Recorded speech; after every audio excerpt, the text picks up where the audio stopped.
Hi, this is Leda Lum's Apothecary, and I wanted to discuss intermittent fasting today, which is apparently kind of a rave diet right now. It is January, and everybody's fighting their holiday bulge. I am a fan of fasting. Basically, it makes sense to give your digestive system a break. It's kind of how our bodies have evolved over thousands of years. Hunter-gatherers, if you go back, we didn't always have food, and you'd have times of feasting, and you'd have times where there was not food available, and I think that that's more of a natural way. Not that I'm a fan of fasting very often, but I think occasionally it does make sense for your body to just have a break and your digestive system to clean out, and also allows your body to clarify other organs in your body, other areas that need help. So it does make sense to have more of a nutrient-rich diet, lower calorie.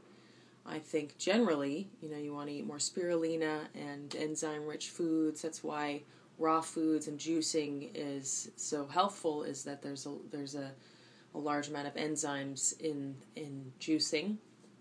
You get a lot of minerals and vitamins in the straight up juice, but I'm a fan of the pulp, so that's why I'm a big fan of the green smoothies as well. So with intermittent fasting, basically the premise is having either about 12 to 20 hours of not eating solid foods. So you drink a lot of water. You want to drink enough water that you would pee clear. And actually, water is pretty filling if you think about it.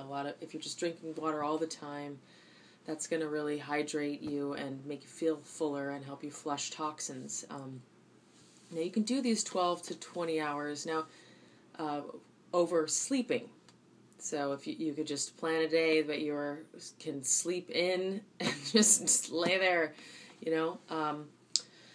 at the beginning you'd want to do more close to the 12, and as you progress and you experience this as helpful for yourself and working for you, and you feel good with it, you can increase the time that you're actually fasting.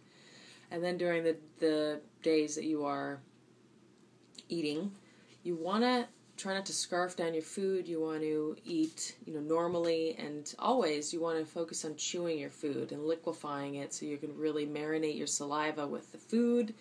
Especially starches because your saliva has a lot of the digestive juices in it as well, and that also helps you feel fuller faster. You want to absorb the nutrients of the food as well, and by liquefying it, really breaking the food down so you're not swallowing whole chunks. That allows your body to digest the nutrients properly, and also that your food isn't putrefying or fermenting in your digestive system, which can happen if it's not fully enzyme enriched. So you want to eat slowly and normally during your fasting period, your non-fasting periods. You can, if you're eating junk food then it's not necessarily going to work for you to lose weight. Intermittent fasting. It might still be a helpful thing just to allow your digestive system to have a break. So what you can have is lots of water.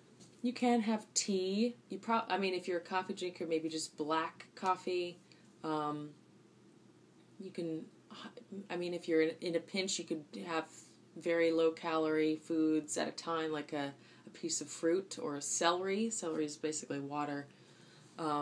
Under 35 calories. Like a piece of fruit is, I think, 60, about, depending. So you want to go for a really low calorie. There's also a very popular the fast diet that was popular. They say to go under 500 calories a day. So like if you're doing tea and coffee, those are very low calorie, like not even worth counting, but you can have like a few fruits and just maybe even some protein, like part of an egg is 7 calories. So you can, on this variation of the diet, have a very light calories. you got to count the calories. So, but I recommend certainly counting part of your sleeping hours with the 12 to 20 hours of fasting. And you want to do this a few times a week. So there's also another variation where you alternate fasting with eating, which is another way. That way you'd have 3 to 4 days a week, that you definitely would increase your fasting periods with that. But you kind of want to just explore for yourself, but it makes sense in a natural way that your body wouldn't always have food, and that you'd have periods of time where you're giving your digestive system a break. So I think it's definitely something to check out. And really often with our hunger pains, often it is actually dehydration. So you, as a general rule, should try just guzzling some water, drinking a lot of water when you're feeling hungry. It's your body asking for definitely water. You can survive only a few days without water, but without food you can survive a long period of time. So I'm into the idea of intermittent fasting for weight loss. You might as well try it since it's that it's that time of year, but also just for general health. I think that giving your digestive system a break is a good idea.